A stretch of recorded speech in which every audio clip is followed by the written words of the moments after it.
আরে সরাবে তারা কাঁদতে দেন না একটু আর কাঁদক না।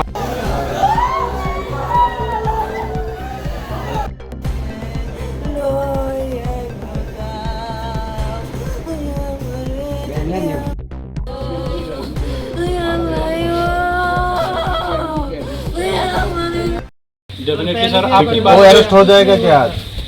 उसको अभी लेके जा रहे हैं थाना में, तो अभी हम लोग तो उसको बुलाइए। तो हम लोग बीएसएफ का डीआईजी सर भी आया हुआ, सीनियर ऑफिसर भी हम लोग बुलाया है, ताकि जो भी वो लोग भी पता कर ले कि एग्जैक्टली क्या होगा। ठीक है सर, इसीलिए हम बोल रहे हैं कि इसको आप अभी अंदर करिए, आगे का कार्रवाई जो है कल से आप तो करते ही रहेंगे। दादा अभी उसको भी थाना में लेके जा रहे हैं, आप उनको बताइए। तो हम लोग लेके ही जा रहे हैं उसको, ऐसा नहीं है कि 9 से 9:30 के बीच में ऐसा एक घटना हुआ था दुर्गापुर के एनसी नगर बीओपी के अंदर, दुर्गापुर एरिया में।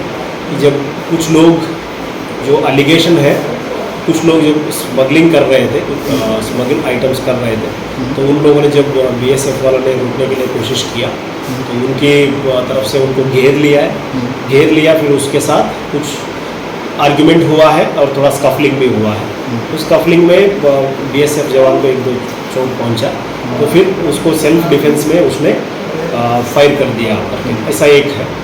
दूसरा तरफ से एलिगेशन ये दे रहे हैं कि उन लोगों को जैसे वो स्कफलिंग हो गया तो वो लोग चले गए थे, लेकिन आगे दूसरे उन लोगों का जब हाथापाई हो रहा था तो वहीं पे फायरिंग किया, अनप्रोवोकेटेड फायरिंग किया करके गाँव वालों का एलिगेशन। मैंने स्पॉट देखा है जहाँ पे ये अलीज्ड फायरिंग हुआ है, और मैं वहाँ पे गाँव वालों से भी और बीएसएफ वालों से भी मैंने इंटरेक्ट किया है। दोनों का वर्जन हम लोग सुना है। मैंने यहाँ पे अभी मेरे साथ एडिशनल एसपी, एसडीपी और ओसी भी है। हम लोग उनको सबको अश्योरेंस दिया है कि इसमें एकदम इम्पार्शियल जो घटना हुआ है उसको निकालने के लिए इन्वेस्टिगेशन, ठीक इन्वेस्टिगेशन होगा। हम लोग एफएसएल टीम को भी बुलाया है। एफएसएल टीम आके उसमें वहाँ पे अगर कुछ क्लोज मिलेगा तो वो भी करेंगे।